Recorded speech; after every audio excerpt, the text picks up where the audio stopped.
आदाब नाजरीन, voice of Gulbarga के खुसूसी प्रोग्राम एक मुलाकात आपके साथ मैं सैयद नईमुद्दीन। वॉइस ऑफ गुलबर्गा के खुसूसी प्रोग्राम में आज हमारे मेहमान हैं आली जनाब मोहम्मद खालिक साहब। मोहम्मद खालिक साहब को कौन नहीं जानता, आए दिन वो सुर्खे में होते हुए नज़र आते हैं। सर, हमारा एक एपिसोड चल रहा है, इस एपिसोड के ख़ास मेहमान आप हैं, तो आपका हमारे इस एपिसोड में हमारी तरफ से और हमारी टीम की तरफ से आपका इस्तकबाल करते हैं, वेलकम करते हैं। शुक्रिया।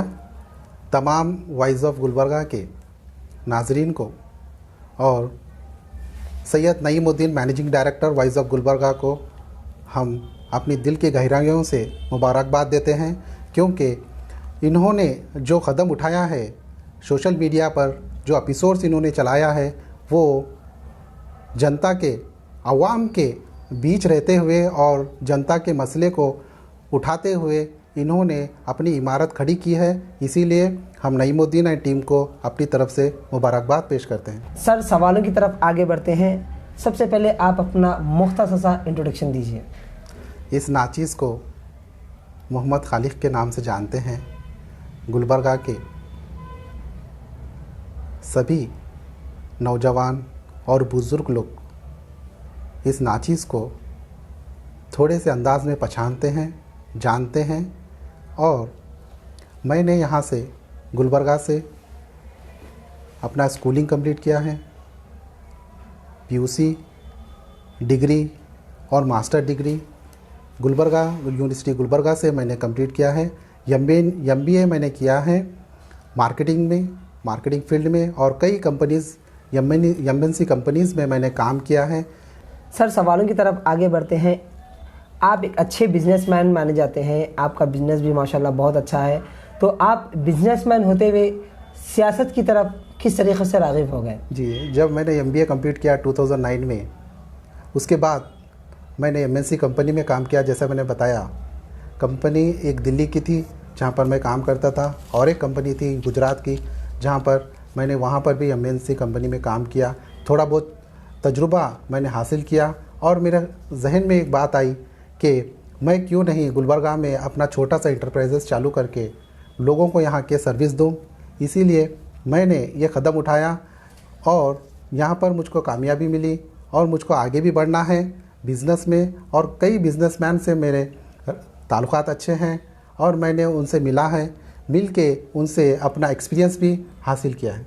सर, सियासत में आने की वजह क्या है? सियासत में आने की वजह एक ये है कि 18 साल होने के बाद मेरे अंदर एक सोच पैदा हुई कि जब मैं वोट डालने के काबिल बना तो मुझको ये मालूम हो गया कि मुझको अच्छा एक लीडर चुनना है, क्योंकि हमारे मसले मसाइल को वो उठाना है, अपने मसले मसाइल को बताना है।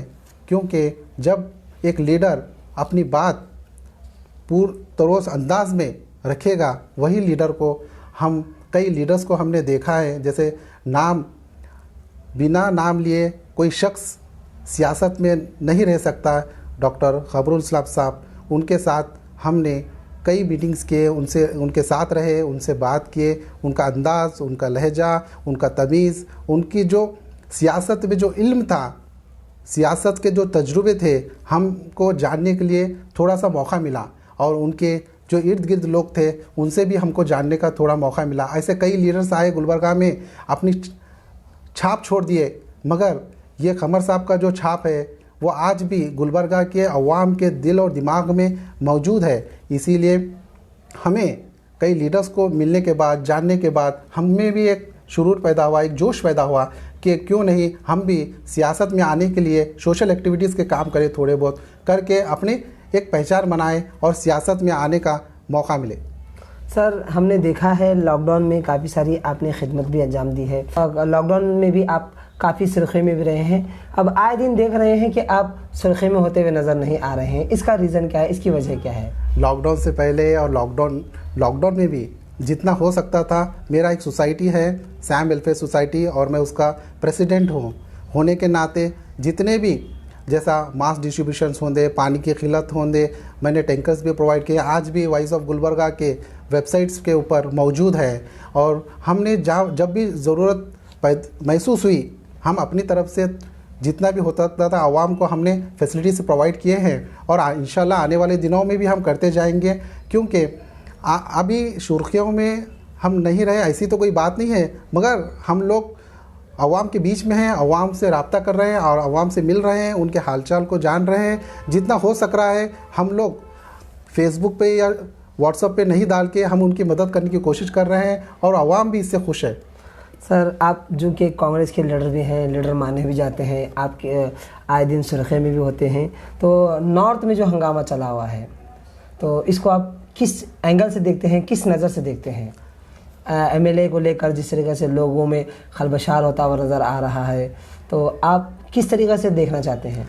गुलबर्गा की आवाम पूरे कर्नाटक में एक मैसेज के तौर पर मानी जाती है कि गुलबर्गा की आवाम वोटिंग के टाइम और सियासत को जानती है, परखती है, देखती है और गुलबर्गा की आवाम एक फ़ैसले पे आती है, क्योंकि कई इलेक्शंस हमारे सामने गुजरे हैं, क्योंकि मीडिया के ऊपर और बवाल मचाया जाता है, मगर आवाम मुत्तहिद है। आवाम एक ऐसा फ़ैसला लेंगी कि आने वाले दिनों में वो फ़ैसला आवाम का फ़ैसला होगा, क्योंकि हालातें देख रहे हैं कि स्टेट के हालात क्या हैं, सेंट्रल के हालात क्या हैं, ये सभी लोगों के सामने मौजूद है। आवाम पूरे हिंदुस्तान की नज़र है आवाम की और स्टेट के ऊपर भी नज़र है। रही बात दावेदारी, बहुत से लोग कर रहे हैं, क्योंकि जमहूरी हक़ है उनका, इंडिपेंडेंट राइट है, उन्हें करना है। कॉन्स्टिट्यूशन वो राइट देता है कि हर इंसान को इलेक्शंस के अंदर ठहरने का एक मौका देता है, क्योंकि हम आवाम वो काबिल आदमी को चुनेगी, वो काबिल लीडर को चुनेगी जो सलाहियत रखता है और अपने बात को मनाता है और अपनी बात को किस अंदाज में आवाम के बीच में लेके जाता है। क्योंकि माहौल उछालना, माहौल बनाना ये अलग बात है, मगर सियासत में कोई शॉर्टकट नहीं होता है। सियासत में अपनी मेहनत होती है, सियासत में अपने अंदाज से लोगों का दिल जीता जाता है। कोई तरीक़ा भी सियासत में बहुत वाजिबी होना चाहिए, क्योंकि तरीक़े से आपको आने वाले दिनों में जो लीडर्स को देखना है, परखना है, वो आवाम खुद करेंगी। सर, जिस तरीके से नॉर्थ में ज़्यादा एमएलए को लेकर बहुत डिस्टर्बेंस चल रहा है, खलबशाल चल रहा है, उसी तरीके से अगर साउथ में अगर जाएंगे तो लोग खामोशी से वर्क कर रहे हैं। इतना बवाल जिस तरीके से नॉर्थ में मचा हुआ है, साउथ में इतना बवाल मचा हुआ नहीं है। तो आप किस तरीके से नॉर्थ की तरफ ज़्यादा लोग माइल हैं, साउथ की तरफ माइल नहीं है, किस तरीके से आप देख रहे हैं? ये तो हर 5 साल के अंदर एक ही बात निकलती है कि नॉर्थ के अंदर लीडर्स ज़्यादा हैं और साउथ के अंदर लीडर्स कम हैं, मगर मौजूदा हालातों के हिसाब से देखेंगे साउथ में भी उतने लीडर्स हैं, मगर अपने आप को कॉम्पिटिटिव नहीं बता रहे हैं। क्या वो कारण है जो अपने आप को कॉम्पिटिटिव बता नहीं पा रहे हैं? क्योंकि साउथ में भी वहाँ पर कंपटीशन है, इतना खामोशी तक कंपटीशन है कि आवाम को महसूस नहीं होता है कंपटीशन वहाँ पर। साउथ में जहाँ पर आवाज़ें कम निकल रही है, क्योंकि वहाँ पर एक कोल्ड वॉर जैसा बोलते हैं ना, अंदरूनी तौर पर सियासतें चल रही है, अंदरूनी तौर पर सियासत बन रही है वहाँ पर। सर, आखिरी में वॉइस ऑफ गुलबर्गा के नाज़रीन को क्या मैसेज देना चाहेंगे? गुलबर्गा के नाज़रीन को वॉइस ऑफ गुलबर्गा की तरफ से मैं आपको ये मैसेज देना चाह रहा हूँ कि आप अपने ख़यालात को, अपने इरादों को मजबूत रखिए, क्योंकि मौजूदा हालातें जो हैं हम देख रहे हैं कि सेंट्रल में क्या हो रहा है, स्टेट में क्या हो रहा है, क्या क्या भाषणें दिए जा रहे हैं, क्या क्या वादे किए जा रहे हैं, क्या क्या उम्मीदें दिलाई जा रही है, ये सभी चीज़ हमारे आँखों के सामने 2014 से है। तो हम लोगों को मुत्तहिद होना ज़रूरी है, क्योंकि डीजल का प्राइस देखिए, आप पेट्रोल का प्राइस देखिए, महंगाई देखिए, आज देखिए शंटरिंग वालों की क्या हालत है, आज डेली बेसिस पे क्या काम करने वालों की क्या हालत है, लेबर कैटेगरी की क्या हालत है, और ग्रेजुएट्स जो हमारे साथी लोग जो ग्रेजुएट्स हैं, नौजवान तबका जो ग्रेजुएट्स है, वो लोगों की हालत क्या है। आज नौकरी के वांदे पड़ गए हैं उनको। और मैं ये बताता चलूँ आपको कि उनको अपनी नौकरी की तलाश करने के लिए कहाँ जाना पड़ रहा है। आपको बेसिक आइडियाज़ देता हूँ मैं आपको। गुलबर्गा का आप सर्वे करेंगे तो आपको अमेज़ॉन में बच्चे मिलेंगे जो डिप्लोमा करे, जो ग्रेजुएशन करे हैं, और आपको फ्लिपकार्ट में मिलेंगे, आपको स्विगी में मिलेंगे, आपको जोमेटो में मिलेंगे। तो मैं एक फ़िक्रमंद, मेरे जहन में एक बात आ रही है कि ग्रेजुएशन करने के बाद बच्चों को ये रास्ता क्यों चुनना पड़ रहा है। ये माँ बाप की फ़िक्र है, या अवाम की फ़िक्र है, या हर वो माँ बाप की फ़िक्र है जो अपना बच्चा ग्रेजुएट करने के बाद भी अपनी जॉब के लिए कोशिश कर रहा है, पाने के लिए, अपनी जॉब को हासिल करने के लिए कोशिश कर रहा है। और रही बात दूसरी, ऑनलाइन बिजनेस इतना इफेक्ट हो रहा है कि पूरे इंडिया के अंदर कोई सोचने के लिए रेडी नहीं है।